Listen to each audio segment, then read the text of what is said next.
This is the Night Owls This Spell podcast. I'm Shane. And I'm JP. And I don't know if I have a witty thing to say. Oh, okay. Sorry. Nothing witty today. Nothing witty. It has been a long couple weeks. So Door County is shutting down. It's in the process of the woes of, but Fall Fest just happened. Yeah? And it was nuts. Yeah, it's pretty busy. It's one of the busier Fall Fests I have seen in a while.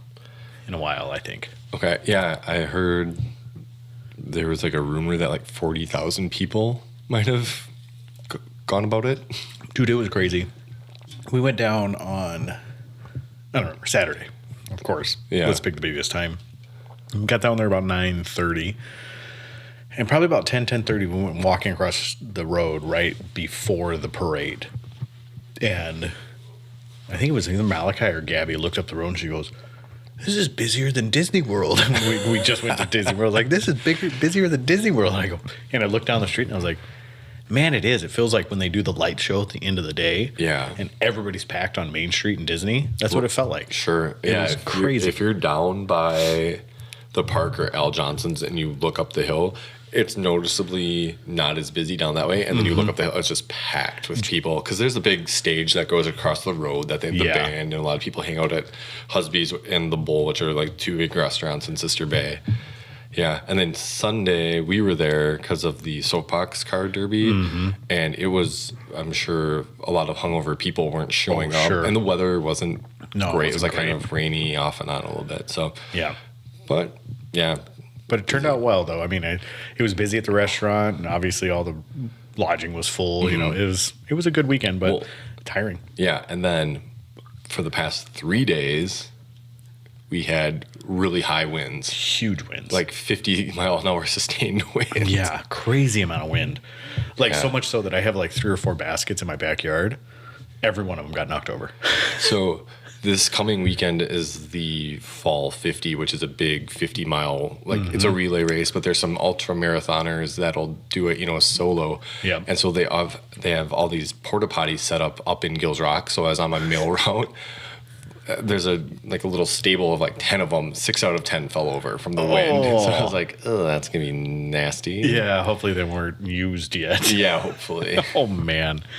That's bad. So, all right. Well, social media, Door_disc_golf or Night_owls_pod or Doordisc.com. And then you can find everything out there. And then Door Disc Golf on YouTube. This one will not be recorded, but we're going to try to get better at making sure we record them. We keep saying this, but I promise it's going to happen. Yeah, I'm just trying to figure out how to get my camera downloaded. Yeah, easier. yeah. So, yeah, we have Ben Kroskid down in Green Bay helps us with editing these. So he's been very, helpful with it. And we just got to get these massive amounts of data to him some way, shape, or form. And I sent it to him, transferred it to him. So compressed it, then transferred it to him.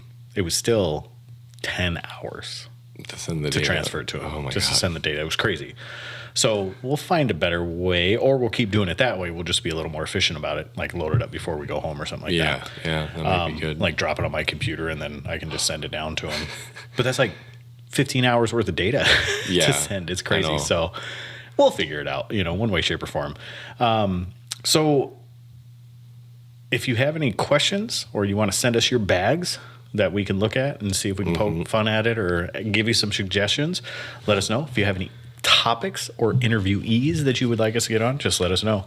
And you can hit us up at Throw, and that's JP opening his water bottle again. Yeah, it's so loud. Goodness. Did you think you would bring a different one to this? It's this, or I have another one that's probably equally as loud. Oh, yeah. So you can send it a throw@doordisc.com or just hit us up on the Instagrams. All right. How do you feel about buying discs on Amazon? I don't know if I've ever done it. I was just looking on Amazon because I just typed in. It's funny. I typed in MVP. First thing that popped up was MVP glitch, and then like whatever. But then you get on there, and all of a sudden it's let's see, a bunch of like movies. Like there's a movie called MVP that's got like a chimp Bernie. Oh, you've never seen MVP? No. Oh, it's a and good there's one. some books, MVP 2, like there's just a bunch of different things. But then it has, the MVP discs and backpack and I don't know. It's interesting because I don't know if these are shops putting them up, if it's actually MVP putting them on. There should be a sold by underneath the listing. Yeah, that's what I was curious about. So, I mean, I'm not opposed to discs being on Amazon because, I mean, it's kind of the same concept as going to a Walmart or something, a big box store, and buying them. It's just something that I don't necessarily ever think about because I would just rather go buy them directly from the company themselves or another, store, just a dedicated disc shop. Yep. Yeah. So the reason why I brought that up is because I've been setting up an Amazon seller account. Yeah, yeah. And it is incredible the resistance that disc golf companies have to allowing people to sell on Amazon. So certain companies have, manufacturers have basically strict, like, no way, no how, you will lose your wholesaler license or your wholesaler agreement if you sell on Amazon. Even if you're an independent store doing that? Even as an independent store. Wow. So you're selling for instance, Discmania. Like, if I sell a Cloudbreaker on Amazon, they find out I can't sell Discmania anymore. Okay. So there's some really stringent restrictions. I understand the merit of why, but I don't understand the with itness of it, because the goal of any wholesaler is to sell discs, correct? Yeah, right. The goal of any retailer is to sell discs, whatever widget it is. Mm-hmm. Why would a wholesaler handicap their front lines of selling discs by saying you can't sell on certain platforms? I don't know. Just don't get it. So I've been trying to figure out, like, why, like racking my brain of why, because the amount of steps that we have to go to in order to be an efficient seller on Google, an efficient seller on Amazon, Facebook Marketplace, like all these things, it's a lot of steps. Sure. And once you get them set up, it's a lot of work just to keep them active and appropriate for the changing bylaws that they have. So I just look at some of these manufacturers that are saying you can't sell online outside of just your own web address. Just doesn't make sense to me. Like, why not allow me to sell it anywhere and everywhere that I possibly can? Yeah, unless they themselves are trying to sell stuff on Amazon and they feel like it's just more competition. Yeah, but we already have a MAP agreement. Like, we already have a manufacturer's agreement with them of the lowest possible prices we can sell something at. Mm-hmm. So why would that matter to them? Because they can lower the prices however low they want to. Yeah. And sell. We can't. Yeah. So it just doesn't make sense to me. And I know it's a protectionist mentality. I have to protect the brick and mortar stores. I have to protect so people will come into our shop. Yeah. But I'm also thinking the brick and mortar store like myself, it handicaps me because I can't reach out to other, Well, yeah, I mean... Man, it's late. I can't figure... I always have word issues, but I can't reach out to new markets. Yeah. And markets that are outside of my geographical location. Sure. So it's weird to me. So anyways, I was just going through that. Over the last 2 days, I've been just kind of futzing with it and figuring it out. And some companies are fine with it. Some aren't. Some allow you to sell on some places, but not on others. Like some will eBay, or you can sell them on Amazon, but not on eBay. Yeah. Like it's weird thing. Well, I remember, was it I remember Discmania was having this problem where,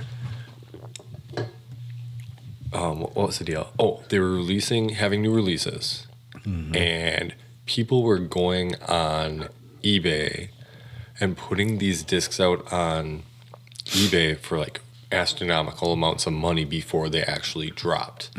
And they caught wind of it and dropped people as retailers. Yeah. So, I mean, I could kind of see that being a problem. Like you're putting out new discs that aren't supposed to be out yet or whatever. Yeah. I don't know. And I think that's an integrity thing. And I think the contract we sign with them states that we can't do that. That we have to sell them for whatever price it is. We can't turn around on a secondary market and sell them for more. Because it's like, you're like, they held out so much of their inventory. Like they had said that they bought for this much and then they're scalping it off or whatever it is. Yeah. And that makes sense. I mean, but then again, like once they're in the market, they're in the market. Like, right. Who's to dictate what someone can sell? I mean, we have a contractual agreement, but you know, when I sell it on to the next person, or let's say I buy it from the shop and turn around and sell it for 5 times the price, like, who cares, I guess? Well, yeah, I mean, because you made the original purchase. Right. So, I mean, that disc is now yours to own or do whatever you want with it. Yeah, but it was mine to own from the beginning. Like, I bought it from... Well, that's true. Right, you know, Discmania. So, and I know there's a contract there. I'm playing devil's advocate. Yeah, like, I get it. I think there is a certain level of dishonesty there that certain people have. And maybe it's not dishonesty. Maybe it's true capitalistic thought or free market thought, you know, that it doesn't matter if someone's going to buy it, I'm going to sell it for this much. Yeah. You know, and truly, like, I get that. I'm for it, no issues, but I just don't understand why manufacturers don't make it more upfront or more honest on their end and give everybody the same chance and not pick and choose the dealers that can and dealers that can't. Because that's what Discmania has. Okay. Is there are dealers that can sell on certain channels and there are dealers that can't. Why? You know, like, give us all the same chance. Sure. So, and let's see who does better, because it's only going to make the market better. Yeah. You know, if there's that competition there. If there's no competition there, it's going to be what it is always. You know, so. Right. Anyways, that's all. Okay. That was my gripe. Yeah. Unless you have more to give to it. No. It's my kind of little soapbox there. Yeah, it's interesting. Yeah.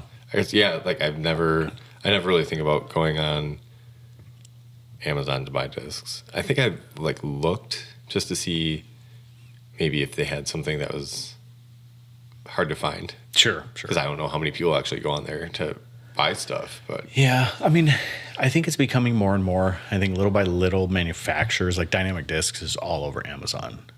We can't sell as individuals. We can't sell like as Door Disc Golf. I cannot sell on Amazon from Dynamic Discs unless that's changed. But when I first started, but it was like 2017 when I first opened that account, we couldn't. Okay. The only thing we could do was basically sell through brick and mortar or through our website, and that was it.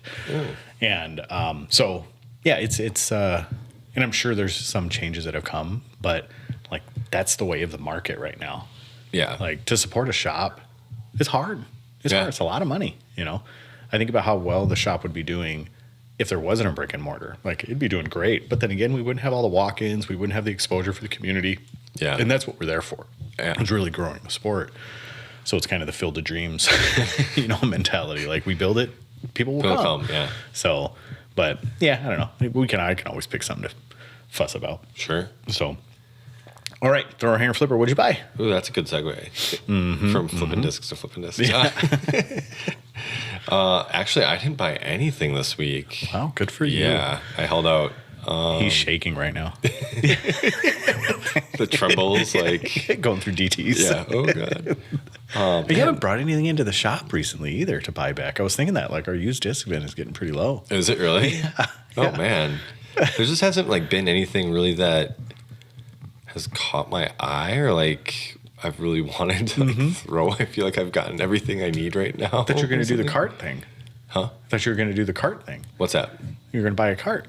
I have a cart. Oh, you did? Oh, yeah, that's right. You bought the cart. That's right. I did buy the cart. Yeah. Yeah, yeah. So, yeah, I don't know. I just haven't.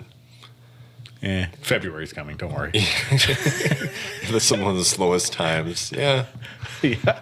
Well, usually it's like December, January, and February. There's not a lot of movement, and then November, December, January, and then February hits, and all the new, this That's and new true. that comes out, like player stamps and all these new things come out. That is very true. That stuff. I know that's always so funny because it's like they try to like get the market up again. Because like end of the year, usually like right now, like we were just looking at, like they're gonna have the Ricky Iwasaki like tour champion Raptor Eye stuff, like all the end of year like accolades and all that stuff will be coming out, and then it's like, well, and then all the signings will happen, and then those like new signature discs and everything will be. Yeah, they'll always drop those little discs that'll spark the market a little bit. Right, like when Dickerson signed, he had the new buzzes with like the robot chicken on. Those are sweet. Yeah. And I think that'll be neat. I don't see. I mean, obviously, I've said this over and over again. I don't think there's anybody that moves discs except for Paul Macbeth. I mean, you will get people that do stuff, like Simon and Eagle. You know, they'll drop stuff every once in a while that people will just latch onto. But it's such a guess now. Like with the Cloud Breakers being a stock run now, like what's going to be, what's going to be next for him. And the Iron Samurais are kind of flops. Like people just aren't behind the Iron Samurais. Like, I know. There's like 2 weeks till the new the fours come out. Yeah, that's crazy. And there wasn't even any hype behind the threes. Like, I don't know. So it's I think there was kind of hype because it was the new Discmania plastic. Yeah. So like the new C line, just to see new color, color glow. Right. But they dropped them so close to each other, like the MD3 and the Iron Samurai. They dropped them so close to each other. I mean, they were like 2.5 weeks apart, 3 weeks apart, or something like that. I don't remember how far apart they were. But who knows? I don't know. Like it just, for some reason, they don't have the allure that. I mean, I remember that first Cloudbreaker run that came out in the new plastic, just like that, it was gone. Oh yeah. And then what else was it? The Sky Gods. Yeah. Like the very first, when they first came back, like. They were gone. Then we got the restock of them. They're still sitting there. And it's the same thing with like the tilts and the full tilts. Like they were gone immediately. And then the full tilts, I got a second run of them. And I assumed as soon as I post them up, they'd be gone. Haven't had a single order yet. Yeah, it's crazy. I think a lot of people were just thinking that because it was explained to everybody like this is the only run. The last run. And then also they're releasing more. And people got them and they're like, well, why do I need more? Yeah, because it's exactly. like a novelty disc. So, and that's it. Yeah, they are a useless disc. I mean, essentially, it's a useless disc. Yeah. So to, say that this will be the last time we ever produce them, and then a month later, this will be the last time we ever produce them. How long can you play that card? Exactly. Yeah. So I think there's some honesty that's missing in their marketing now. So I don't know. It's weird. I want to see if remember UC's gone? Oh yeah. So maybe someone else at the reins is like, yeah, we'll make more. Yeah, let's just drop them. Let's keep them going. Keep them going. I don't know. That's kind of weird. It could be. I highly doubt UC is actually taking a back seat. Yeah. I think he's just probably out of the spotlight right now. Yeah. But who knows? I don't know the details of it. But yeah, it is interesting. I mean, it's fascinating for us. Like, it's great because I was like, I didn't get a full tilt. And I love just throwing stuff on the wall. Right. And I was like, oh, now I can buy a full tilt. And I got a Cloud Breaker, so I wasn't. But it was just kind of like. New Cloud Breakers are okay. Yeah, they are what they are. I was never a huge Cloud Breaker fan as it was. I got the original, like, Signature Series Cloud Breaker. Yeah. Because there was a couple really beautiful ones, and I was like, I'll have to buy those. But outside of that, So, but what I bought, Kaleidoscope Judges.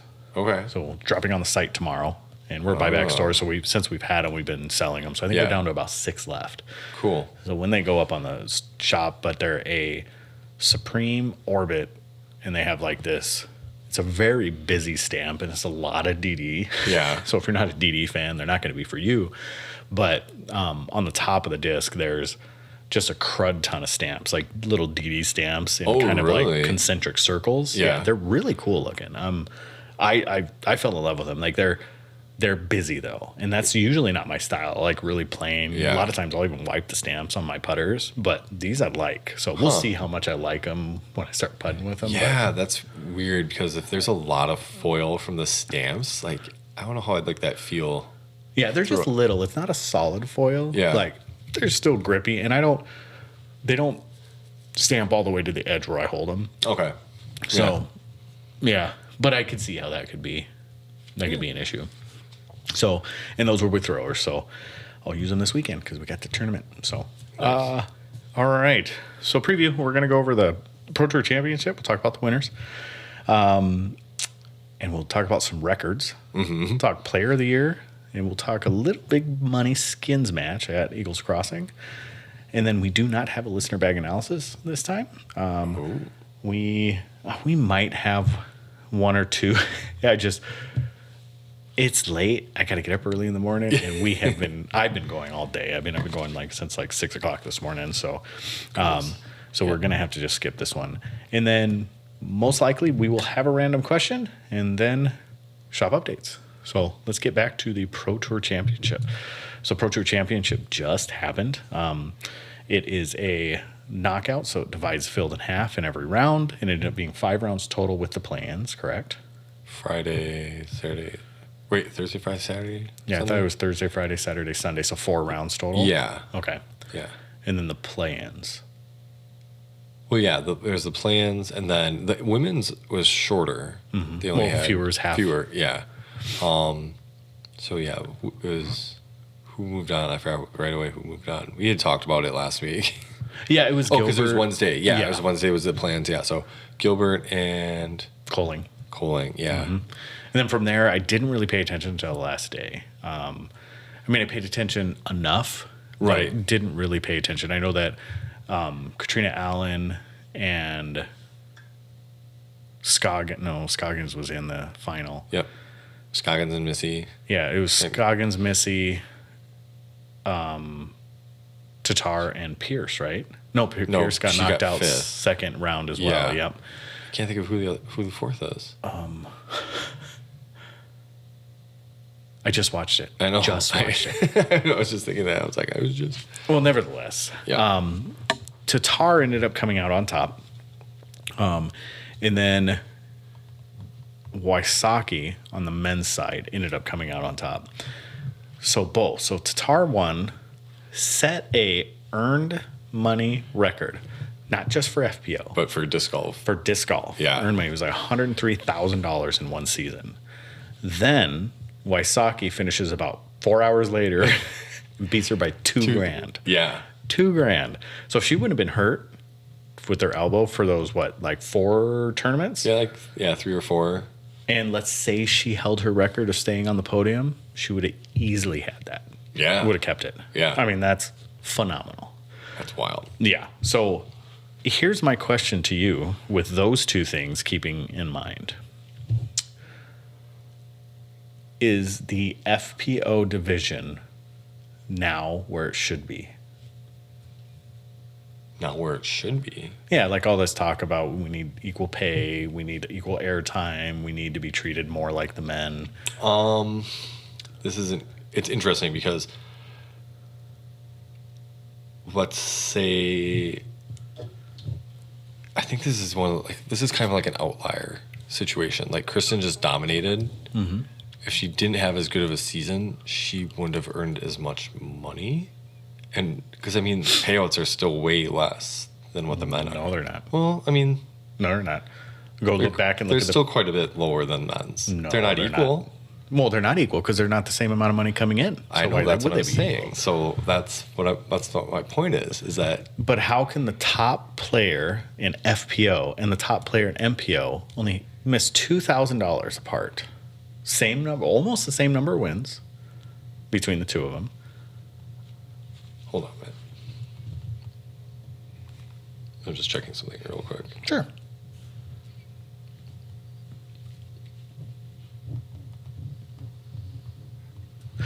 This is boring, but yeah. Well, the reason I ask is because and my heater just turned on in it upstairs. So the reason I ask is you probably hear a hum in the background. That's why. Oh boy, that's pretty loud. It sounds loud on this. Yeah. There's 10 players with the last name Wysocki. I don't believe that. No. A bunch of people making names up. Ricky only played 19 tournaments. Sure. Kristen played 22. Okay. That moves it a lot closer. Right. Okay. So, that kind of offsets it a little bit. Sure. But if you go back and look, equivalent of how many players play in FPO division compared to. So, and that's money equivalent that comes in, because fair is not equal and equal is not fair. No, that's true. Is that right? I mean, yeah. So we'll be real dumb with it. Let's say the men's division brings in $20. The women's division brings in $10 just to play, just from the players paying their entry fees. Yeah. And the men's players get paid out, what is it, 80% of that or something like that, whatever that is. Something like that. So let's say it's $18. And then the women's players get paid out, or $16, and the women's player gets paid out $8. I mean, that seems fair, right? I mean, that's fair and equitable, right? Sure.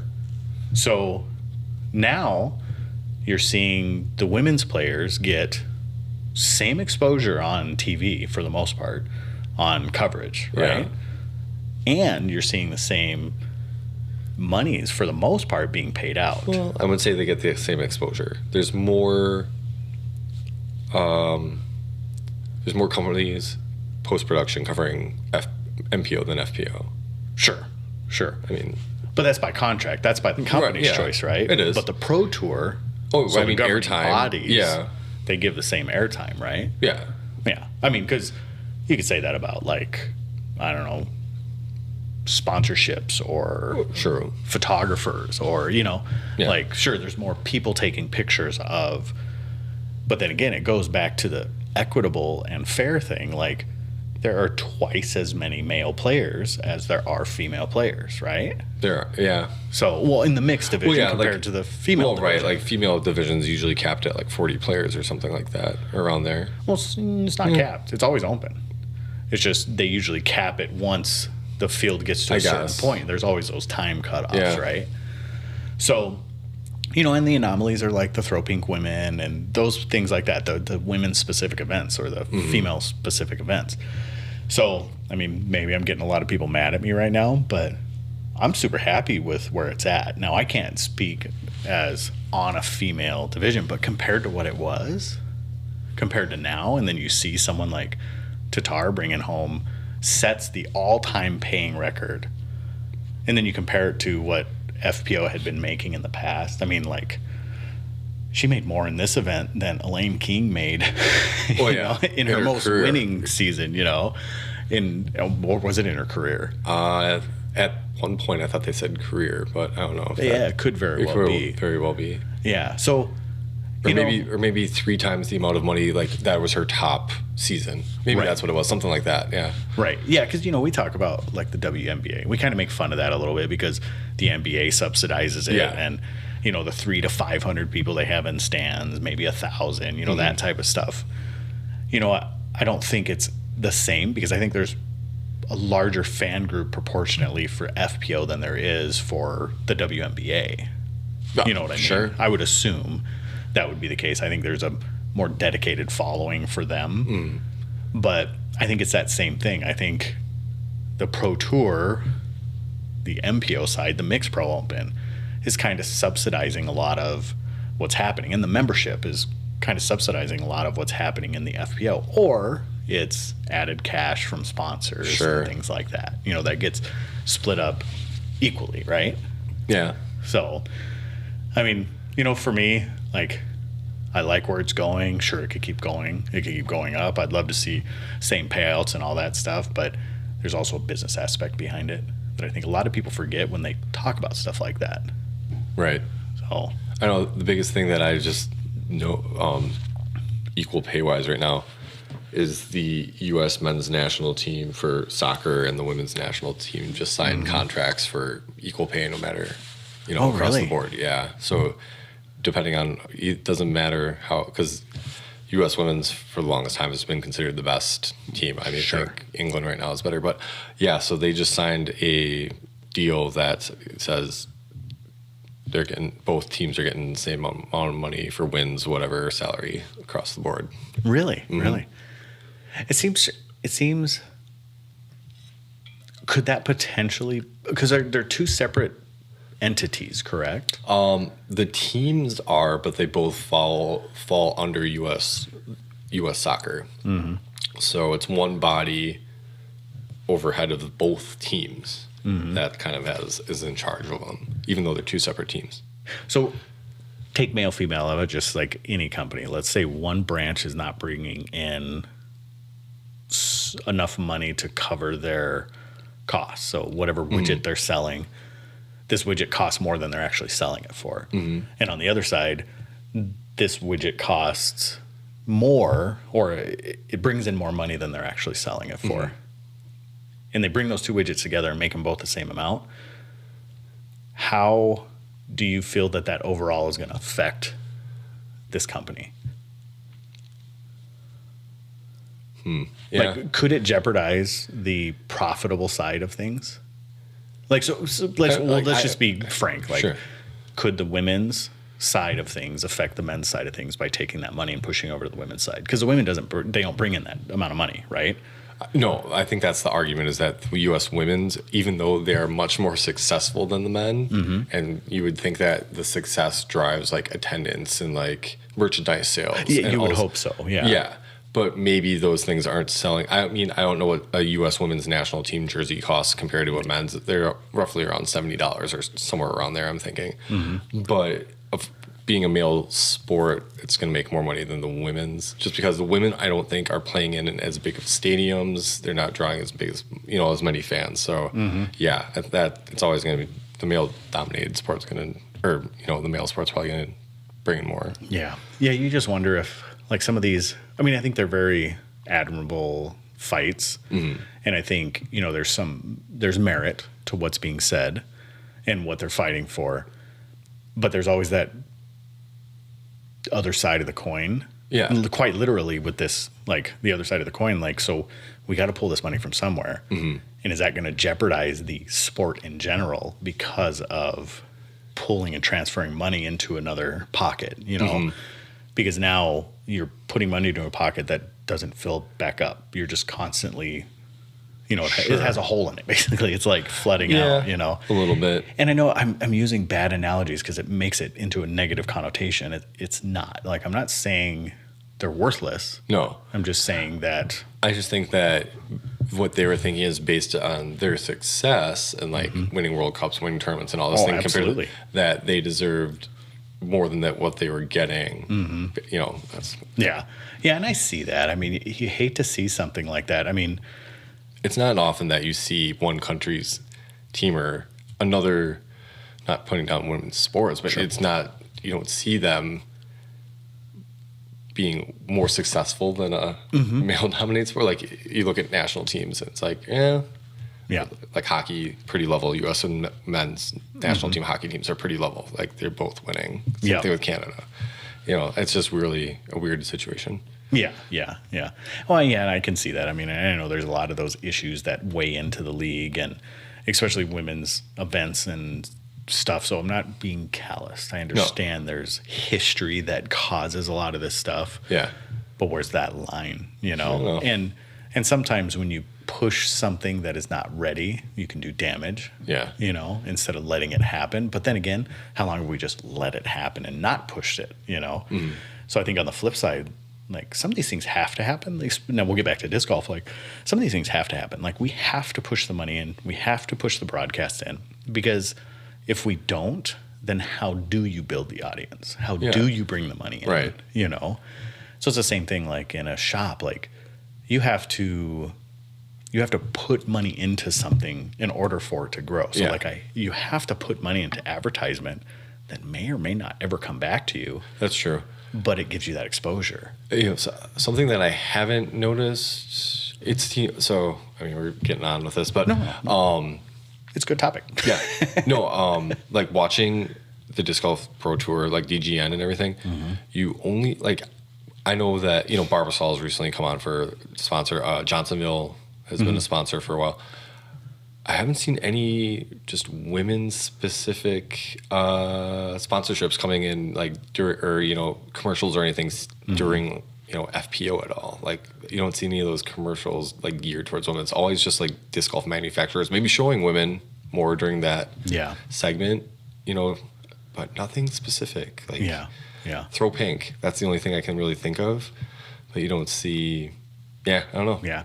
Well, in a lot of sponsorships, aside from maybe Barbasol, because I haven't heard the backstory of Barbasol, and I haven't heard the backstory of Johnsonville, like how they got in. Right. But you think of anything or else. Bushnell or...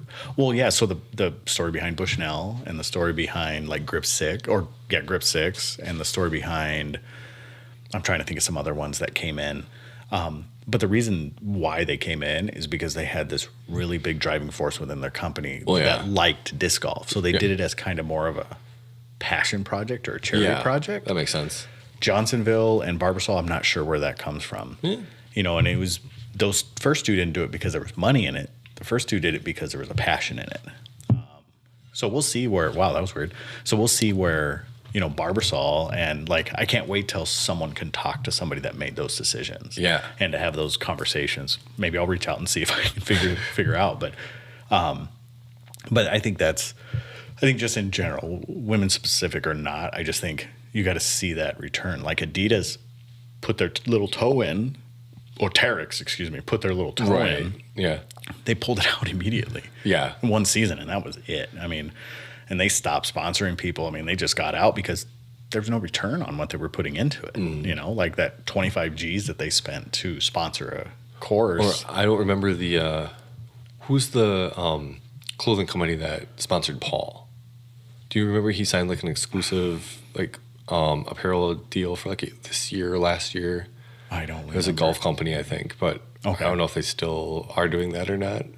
I don't even know. I remember him. I remember the commercial we were talking about because I remember. Well, it wasn't a commercial, but he was kind of talking about it. I remember hearing about that, but yeah, I don't know. I mean, because a lot of these people they kind of dump their feet in there, and then they're like, "Man, this is not worth it," and they pull right back out. And I think that's due to the stereotype, or not the stereotype, the historical factor of disc golf. Disc golfers are very protective of their own, so they don't want to really support anybody until they know whether you're authentic. I mean, think about Brody Smith coming into the sport. Everybody was so down on Brody. He's just in it for the views. He's just in it. Now they understand he was in it because he liked the game.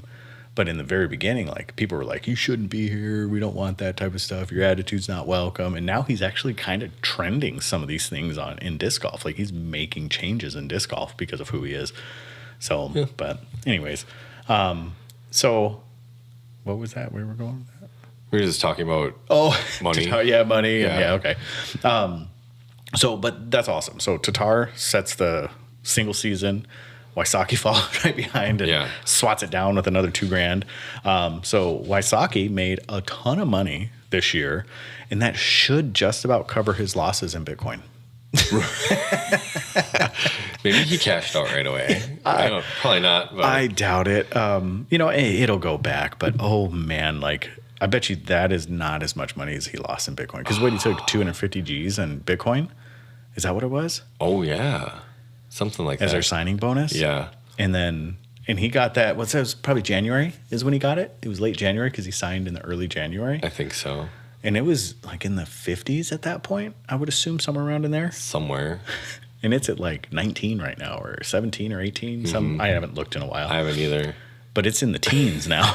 Good Lord. So you think he probably lost so ridiculous. 120 grand? It's a lot of money. It's a lot. It's a lot of money. So, so Wysocki, his winnings covers his losses.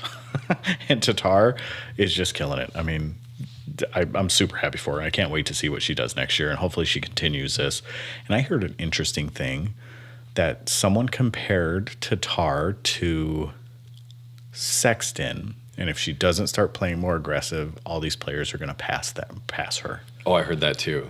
I don't get it. I don't either. I couldn't follow that line of thought. Yeah, but you look at Paige and how aggressive she plays, and she wasn't really that close. No. She wasn't this. Well, there was one or two seasons she was this dominant. Yeah, but not on this level. Like this is never off podium dominant. Like no one's ever done that. No. Well, at least that I know of. Wasn't there a season where Katrina did it? Possibly. I think maybe she did it. Possibly. Yeah. So, all right. So let's get into Player of the Year debate. So I'm sure it won't be as contentious as our last topic. Player of the Year is still being held by Paul and Paige, according to points. Yep. And pretty handedly. So Paul is up by what, about 60 points? 95. 95 points. No. Yes, 95. He's almost, yeah. He's played 4 more events than Ricky. Mm-hmm. And then Paige has played 3 more events than Kristen. 6 less wins, but she's got 4 less wins than Kristen. Mm-hmm. 1 more major victory. So that's kind of the deciding factor, is that maybe that major win. But head to head, correct me if I'm wrong, Kristen is up on Paige 5-2. Yeah. So out of the 70 events they played, she's finished better than Paige in 5 of them. No, all 5 of them. I'm sorry. Kristen is up on Paige 5-2. Okay. So in 7 events they've played, Kristen has won 5 and Paige has won 2. Yeah. That they've both been at. But they've both been, Paige's wins were both. Oh no, Kristen didn't play European because she was out. She was out. Yeah, that's right. Yep. Forgot about that. So out of the 3 losses 3 wins that Paige has, Tatar wasn't at 2 of them. Correct? Okay. Yeah. So I think that makes sense. And Tatar never finished off podium. Nope. So her average finish was like 1.73, I think, is what I saw. Paige's average finish was like, I think it was outside of top 10. Was it really? Wow. If not, it was at least 6. Okay. So I can't remember exactly what it was because I was kind of going over it earlier. And so I guess for me, I don't know how you give the win to Paige Pierce. It's all points related. But it's a flawed system. Yeah, it is. I mean, because there's no way that she was a better player than Paige this year. Oh, no. Or that she wasn't a better player than Paige this year. Yeah. Wysocki and Macbeth, you could probably make the argument, a really soft argument, that probably wouldn't hold any water at all, that Paul is, but how can you deny Wysocki? Yeah, I just don't get that either. You know, and I'm a huge Paul fan. Like, yeah. I don't see how Paul has it. It's just the eye test. Yeah. You know, Paul's got worlds, obviously. Ricky doesn't have any majors. Yeah, so. well, he had the Tour Championship. Yeah, that's the only thing. But right.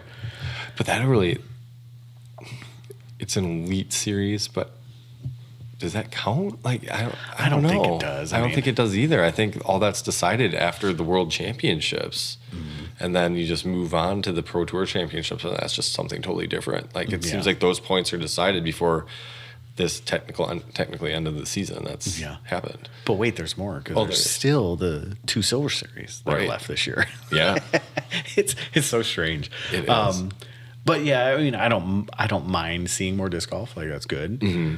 It's just weird the way they're figuring out all these pinnacle, awards for things. Like, it just, the mentality behind it makes no sense. And the fact that the governing body has a stranglehold on deciding who is a bit strange to me. Like, why is there no, like you said, that eye test? Why is there no fan or media or some sort of factor that plays in there? Like, but who knows? Maybe they'll make both of them tie this year again. Yeah. I don't know. There'll be 4 player of the years. Like, who knows? 4 players of the year. Can you imagine if Paige and Tatar tie again? Or they give it to Paige and then everybody freaks out about Tatar? I think that's why they came up with the point system. Well, there was a point system before. Yeah. But the weightings were crazy because, like, even like C tiers and stuff were weighted. And then they took those out. Yeah. So that's why you don't see a lot of people going home and playing like C tiers and stuff like that anymore, because it doesn't care. It doesn't matter. So yeah, it's goofy.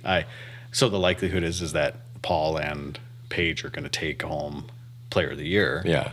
I don't honestly think either of them earned it, in my humble opinion. Yeah.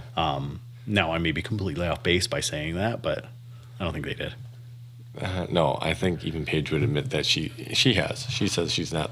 I think she would agree that she's already admitted she's not the best in the world. She's going to admit that shouldn't be probably Player of the Year. Yeah. I mean, she'll say that she'll say she earned it based on points, but she probably would say it doesn't feel like it. No. Well, because wasn't that kind of her argument when Katrina got it, and then she ended up getting the co-player of the year because there was a big fuss about, well, the points don't matter. It was about, right. And then they did the head-to-head comparisons, and then obviously Paige should have actually probably won it by sight that year, but they ended up sharing it, So, so we'll see. I'm excited to see the drama that's going to come out of that because I like talking about it. Yeah. All right. So big money skins at Eagle Crossing. So I'm excited about seeing this. I just watched in the shop today last year's. Well, just earlier this year. Oh yeah, it was earlier this year. Yeah, it happened in end of April, I think. Yeah, it sure was because Brody was there. Yep. Yeah. So it was Brody, Scott Stokely. Simon replaced Ricky. I think Ricky was supposed to do it, and then Eagle. Or someone dropped out. Stokely, I think Macbeth was supposed to be there as well. Because I know there was a couple dropouts. Because I know Eagle dropped out and Simon picked up one of them, and then Brody picked up. I thought Calvin was in it. Maybe it was Calvin was. Okay. He was in it. So it was Calvin, Stokely, Simon, and Brody. Okay. Were the four. Sure. So, but this is 64 players. Yeah. I heard it was like 96. Is it? And then they're paring it down to 48. Oh, is it 96-48? Okay, I thought it was 64-32. They're having a play-in. Must be Friday. Okay. And that's points-based. Mm-hmm. And it's based on, like, Birdie's Eagles. Like, you get so many points based on that. Mm-hmm. And then it's going to go down to 48. So that's not a true skins, the play-in? No, the true skins doesn't begin till Saturday. Mm-hmm. And that's down to 16 at that point, or 48. 24? Oh, 48. Okay. I don't remember what the deal is, but yeah, they're paring it down, like taking half or whatever. It's kind of a weird format. Yeah. Something I hadn't heard of. I wonder if the owner's going to let his dog run around again. Maybe. That was such a weird thing. Like, they're playing for all this huge money, and they just got this dog like right behind people. And I remember Heimberg basically was a putt to seal the deal. And the dog just comes trotting up right behind him as he's setting up for this putt and like crunching on leaves and stuff. Sure. So, I'm excited to see it. Like, I'm excited. I like the format of the skins because it makes it a possibility that truly anybody can win. Oh yeah. So it's fun to watch. That is fun to watch. I like how they mic'd everybody up last year or earlier this year, I guess. Oh my goodness. So I'm excited to, hopefully they do something if they're going to have a final card or whatever to determine. It'll be interesting to see it because it's going to be live. Okay. Right? So, because I think I had heard an interview where one of the guys from GK, the finale, like when Stokely won, it was kind of spoiled because it had come out before the coverage had actually come out. And so they're working with some outside company that's going to be putting on, that does live events and stuff. So they're working with them to actually put it out. Mm-hmm.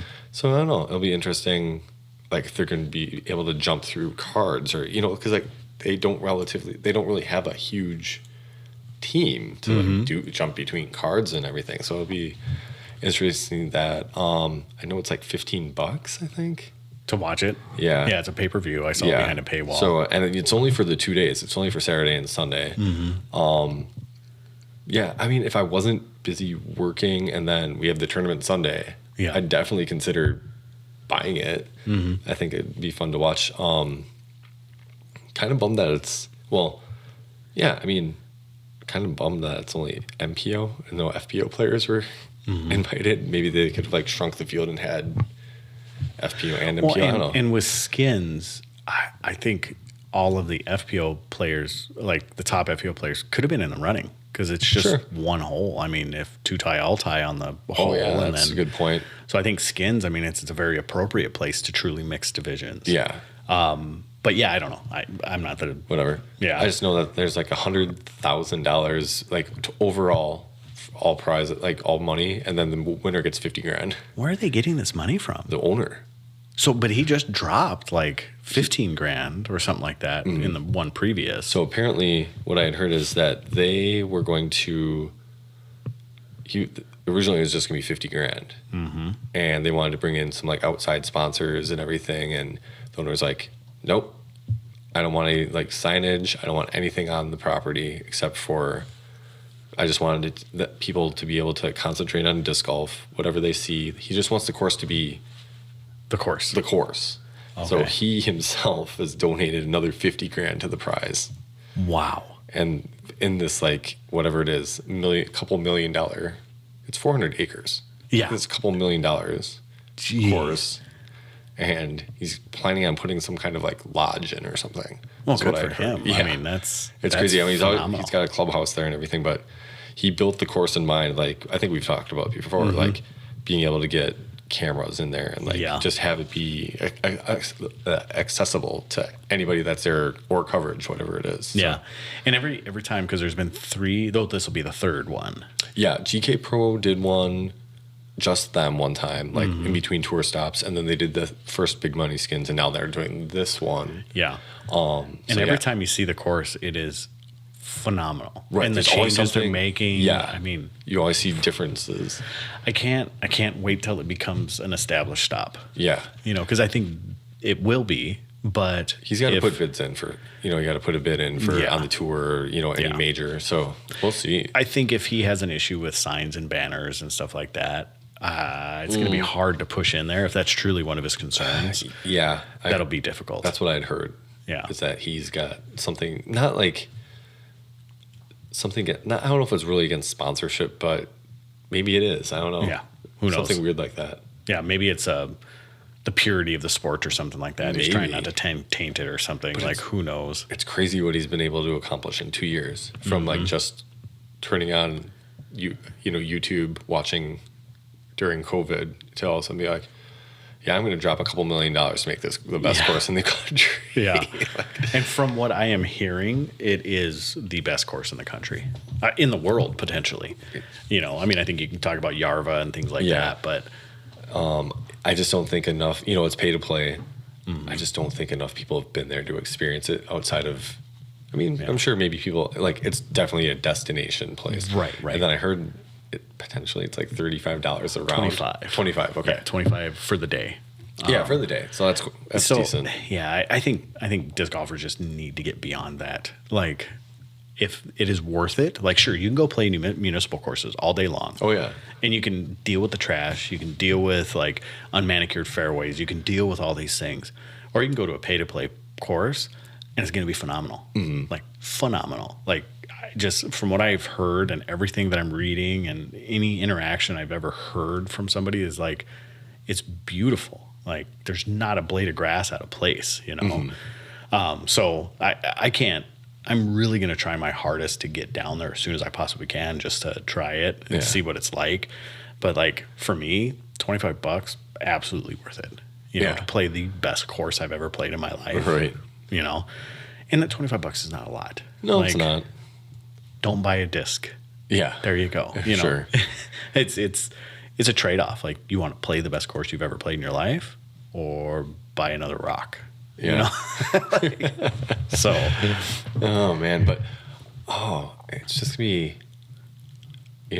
I'm curious to hear the opinions of pros who haven't been there before. Or maybe, who knows? Maybe people have stopped there in between. Like Jonesboro or going. Something, but. I know there's, a few that have played it a couple times. I know definitely Simon's played it a couple times because he did a vlog there. Yeah. Eagle's been there. Yeah, there's been a handful of people. And Nico's going to be at this one, right? I think so. I think he's there. Yeah. And then, with the OTV skins, they're always like giving each other a hard time. Miking everybody up. Razzing each other. And what do you do when there's big money on the line? Like, well, there was last year, and they were still razzing each other. So hopefully that's still a thing. And that was who was it that was doing the emceeing? Is it Luke Humphreys? It was Luke Humphreys. Yeah, and he was phenomenal. He's awesome. I love him. He was good, and he was appropriate to stuff. Like, when Brody missed that, it was like a 15 or 20 foot putt for basically the win, and it would have at least put him into a question. All he needed was like one more to win. It was one of those deals. And he like doinked it. And he was like, why are we not harassing him right now? You know, then the crowd started messing with him and heckling him. So, yeah. So I'm excited to see it. I'm not going to pay for it. You know, because Saturday and Sunday we have the tournaments. Yeah. So I'm not going to pay for it. I'm hoping that they release it at one point. I'm sure down the road they will. Yeah. And I'm sure we'll see the results. We're going to do all that stuff. But I'm not again. And I think from what I heard, like a VIP pass is $150 for, and then you get parking and there's some other stuff thrown in there as well, along with that price. Yeah, those are high dollars. I mean, you talk about pay-per-view, man, like that's a lot of money, $15. Like, well, but I mean, what were we paying for USDGC before it was included in disc golf? I don't know, like 10 or 15 or something like that. Yeah, so I don't know. It was for the whole weekend, but you know, I mean, there's some prestige behind that, but even still, that's a good point. You know, like you're just playing for money here. You're not paying for it. I mean, you have the big money, you know, Big Skin's title, I guess, like to go with it, but really you're just paying for the money. There's nothing else to it. If I hadn't said who won, would you honestly know who won last? Yeah, from like, because I see it on, saw it on Instagram. Yeah. That's how I kind of knew. And that's really it. I mean, it's not a title he carries around. No. It's nothing that's going to stick with him. I mean, he did a cool thing. He donated a bunch of money, did all that stuff. But if I wouldn't have said Scott Stokely won, I bet you half of our listeners probably wouldn't have known who won, if not more. I don't know. You know? Yeah. But nevertheless, it's still a lot. I mean, even with USDGC, like, it's a lot of money. Yeah. It's a lot of money. And the only reason I did is because I knew it was going crazy. And I did it like that day. And it was also the USDGC Rock that I did. But I did it that day just because I knew, like, I was like, man, this is really close. And but I thought it was going to be Vinny and so I thought it was going to be Calvin Heimberg and Paul. And then it ended up being Conrad and Paul, you know. So, but I was glad I did. I'm glad I had it for that one. So, I don't know. I'm excited. No, that was Worlds. I'm sorry. Which one was it that? I don't remember. But anyways, so, all right. So we don't have a listener bag analysis. So we don't have anything to go there. And I don't think we officially ever got a question. No. So do you have anything? Man, you know what's funny is I like think of things and then I get here and I'm like, I can't think of it. You need to put them in your notes. Yeah. Oh, you know what? Actually, I think I wrote one down. Speaking of notes. Oh, good. Yeah. But in the meantime, so we got the Kaleidoscope Judges are coming out. We also have Cloud Breakers and Full Tilt in. And then we also have the Freddy Krueger Wizards. So speaking of big money, we have the Freddy Krueger Wizards that came in. We have them in SS, Triple S, and 4S.